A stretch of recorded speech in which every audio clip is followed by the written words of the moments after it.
Welcome to Reimagine Inclusive Black series powered by RECONOMY. The episode will be dedicated to the World Refugee Day, and our guest is Elena Tklashice, Operations Manager, RECONOMY. Welcome, Elena. Thank you, Natalia. Thank you very much for having me on this episode, and I'm looking forward to our discussion. Yeah, we're so grateful you are willing to share your personal story with us today and your insight from your work. As we noticed that every year we see the population of forcibly displaced people around the world rising due to the conflict, violence, human rights violations, and climate change, and including the regions of Western Balkan and Eastern Partnership where RECONOMY operates. So, in your opinion, what are some effective strategies for designing projects and initiatives that are truly inclusive and responsive to the needs of refugees and internally displaced people? Thank you very much for this question, Natalia. I guess there could be many answers and could be many different strategies, and I would say that they would probably all complement each other. But coming from the experience of RECONOMY and also from my personal experience, I guess my opinion would be that any strategy that we design should indeed have a focus on the final beneficiary of whatever we're trying to design. And in this case, we look at the either internally displaced people or refugees, and at the center of the design, there must be a very good understanding of where do people stand, what are their challenges, what do they suffer, and how can what we design support them to be integrated in, their temporary homes, hopefully, or not so temporary ones. That was the case for me, for example. We in RECONOMY apply market systems development approach, and I guess the same approach can be used for designing the strategy for inclusion of internally displaced people or refugees, where you're trying to understand what is the context that people come to.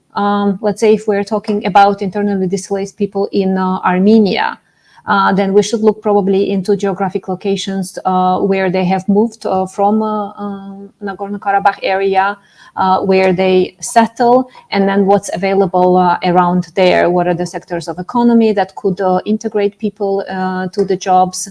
What are the information channels with which we can reach people?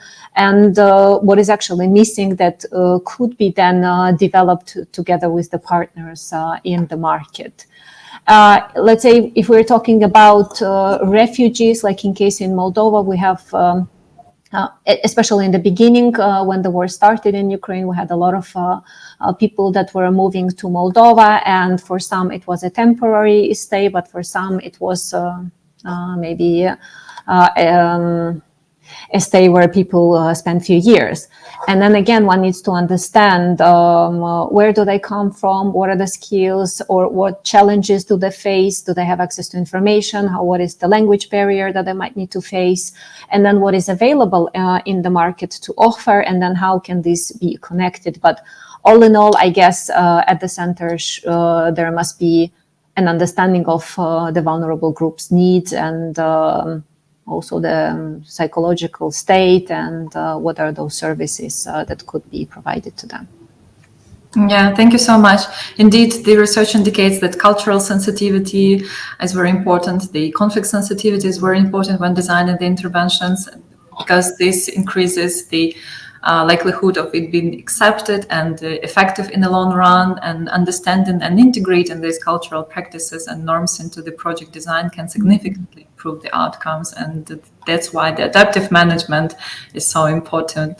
And we have to be responsive to the changing context and emerging challenges effectively.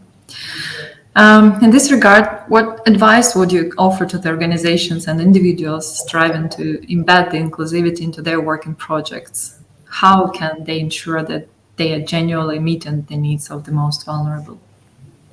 I guess you have mentioned some key elements: being culturally sensitive, being sensitive to the situation of people, and actually understanding what do they face. And in that sense, I guess first and foremost is actually reaching out to the target population, having these conversations, and trying to understand the situation, trying to have the empathy at the center, and then like ability to relate, because very often when we design economic interventions, we are looking into the supply, demand, the gaps in the market, and we probably, I don't know, put a little bit aside the social or psychological being of vulnerable groups. But in this particular case, I would say that both three are equally important. We also need to understand what are the services that could help people to overcome the barriers, because when you come to an environment that you are not familiar with, and it's not like you decided to migrate, which happens like in case of the migration, but actually you were forced to come to a place that is completely unknown to you. You didn't choose to do that, and like having this internal trauma, you're also trying to figure out what to do in the completely new environment. And if we're talking about the families, then you also have dependents on you, and it can be really, really stressful and traumatizing. So I guess we should think about the whole package of the service that is included in the intervention at the design of it. And then people who are at the forefront of implementation, they need to be then maybe capacitated with those social skills as well, on the top of the economic skills and economic intervention design skills. Yeah, thank you so much for mentioning this. It's really important. And along with the addressing of the immediate needs of refugees and internally displaced people, we also have to keep in mind this empathy and people-oriented approach in our work, and to keep those in our hearts and minds. And because along with the economic support provided, there should be psychological support to cope with this situation which they're facing. And it may feel very disorienting when you find out yourself in a new setting. Yeah, in this regard, a really good example from the RECONOMY work comes to my mind. This is exactly what was happening in Moldova when Ukrainian refugees were fleeing from war. These stereotypes-free career guidance was offered to them with a partnership with the Beetroot Academy. And refugees women, could obtain a new profession as front-end developers, which helped them to gain this economic independence. I know that this topic is quite sensitive, and it holds personal significance for you for various reasons. Can you please take us back to your childhood in Georgia and tell us more about your personal experience, how the war shaped your understanding of inclusivity and the importance of considering the needs of the most vulnerable? Oh, well, I mean, just before coming to this meeting, I was counting how many years have passed. Quite a lot, actually, 31. But then every time I kind of happen to talk about it, it's still very fresh. I guess this has shaped my whole life, and this has shaped my whole thinking, and maybe also made me in a way stronger. I don't know, but like definitely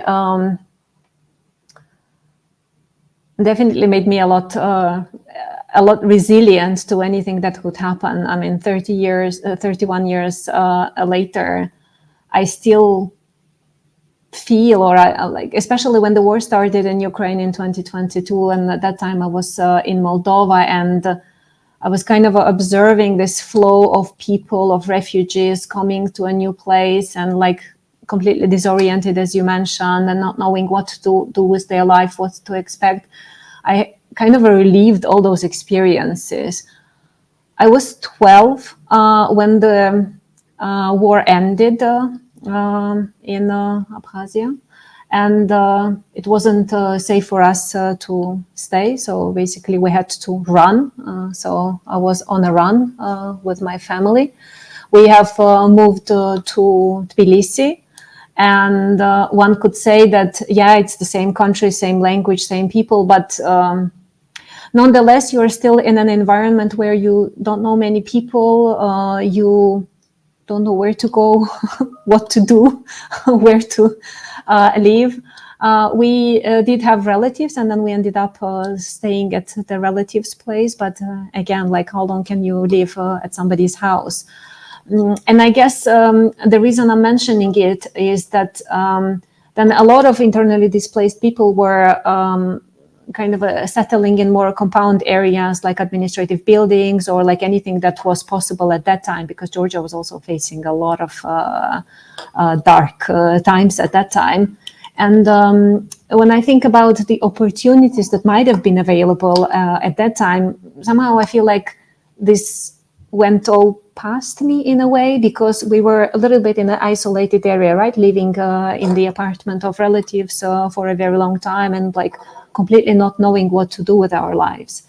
And in a way, I think it's very important then to understand, going back to how to design, it's very important to understand where the target group is placed, or where do they live and what do they have access to. Because then also growing up, it's a long-term program, right, and strategy integrating internally displaced people in the labor markets or educational programs. And even when I was a student, I remember that I didn't hear about a lot of programs that were targeting internally displaced people in Georgia. And like, in a way, this all went past me somehow. So, and I very often think that indeed, it has taken me a lot longer than any other person in my age with the similar background to achieve things in life than if I had, I don't know, a good network, or if I was from Tbilisi from the right start, and if I had known a lot of institutions, and etc. and etc. So it was a lot more difficult for me to find my place. And yeah, I had to invest in me a lot more than the others. Yeah, thank you so much for sharing. It gives me goosebumps. This story is really tough. I can see why you're feeling this way. Yeah. Thank you so much for sharing. Maybe some challenges that you faced as a displaced person yourself, that you could share with us, but also how did you navigate those difficult times as an advice for someone that could find themselves in a similar situation? I mean, I think we also had a lot of psychological challenges that we faced. We didn't particularly feel welcome. And I guess this is also, I'm not now trying to blame anyone. This is normal when you all of a sudden have 250,000 people moving from one location to another. For such a small country as Georgia, it's overwhelming. So I didn't feel particularly welcome, and my coping strategy was to like be as low profile as possible, and then to just, I don't know, disappear and blend in the mainstream public, to be honest. And like not to stand out at all, like the way I spoke, the way I dressed, the way I behaved. And it was not very popular to talk about our situation. So I guess what could have been helpful is if we had the possibility to share our stories, but nobody really wanted to hear those. And it was not so nice to say where you were from or what background you have. And yeah, I don't know. So in a sense, if we can do anything to make those people who have this trauma of being dislocated, disoriented, not knowing what to do with the life, feel welcome and supported, that I think is a lot already. Because, I mean, putting aside all the challenges that I had to go through, I feel like I made it to that far. And I'm very proud of what I have been able to achieve in life. And I very often, when I talk to people or even beneficiaries, like coming with this can-do attitude, it's possible, you can do it, you just need to believe in it. So if we could do, I don't know, the work that would inspire others to take the example, to break through the psychological barriers that, oh, I'm not wanted, I'm not liked, and I'm a stranger here.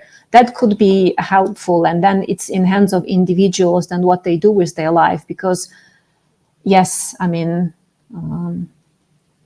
when you're young and and if you are healthy, then I guess the possibilities are there. You just need to believe that you can utilize them, and then information should reach you in a way that you can then make use of those.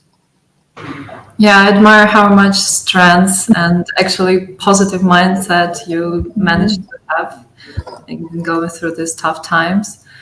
Maybe share your advice about for someone who wishes to provide this moral support to a displaced person, but lacks the know-how on how to do it sensitively, like how to educate oneself when approaching this sensitive topic. Yeah, I guess, of course, I would not wish on everyone to have this personal experience. I hope the world will become a more peaceful place. Because unfortunately, people and individuals and families suffer from the consequences of battles. But I guess what could be useful is to try to, I don't know, put yourself in a place of a person, like imagine. I know it's not so easy, but still, like, try to imagine what could they be feeling. Because very often I also hear criticism, and again, like, without blaming people, but very often people go like, oh, everything for refugees, what about us? We're also poor here in this country. It doesn't matter which country we're talking about, right? In the region. And well, that's not the same, you know. You still have your home that you can go to, and people who are then moved forcefully, they actually don't know what to do, and it's like the future seems very unpredictable and dark. So try to relate to that situation and not think about all the opportunities are for them, because even if there are opportunities, you're actually not clear what are you going to do with them, and are you going to be settling here, or are you going to be moving on to another country, or will there be a possibility to return? I remember for, I don't know, the 20 years maybe, we were still hoping to go back. And like, you have this idea that, oh, I'm going to go back. So you always look at the place where you are as a temporary shelter. And then it's very difficult to plan long-term plans for your family when you always have this mindset, yeah, but I'm going to go home because that's my home. That's where I belong. So I guess, yeah, try to relate to that and understand. And I think with this frame of mind and empathy, then the right words would come, and right advice also probably would come to then encourage people to trying things out, even if it's a temporary place. And of course, we cannot take the hope away from people who want to go back to their homes, but we also don't know how things unfold. Yeah. Yeah, this is a very unique experience, and it's sad. Like, the first step would be to try to imagine yourself probably in a situation like this, which is stressful enough. So, yeah, already. And I imagine that this experience you had also influenced your approach to work, and maybe you could tell us more about how it inspired your passion for the advocacy, for the inclusivity, and creating the opportunities for the most disadvantaged. I think in a way it has shaped my personality, and then depending on what personality you have, then you are inclined towards doing certain types of jobs. I very often, when I think of it, I do believe that I'm like value driven. I would like to do something that is bringing change to individuals, because I believe in individuals. Yes, we do work with organizations, institutions, frameworks, but then it affects individuals. And I'm very excited and happy to see when there is a positive change on the life of a person.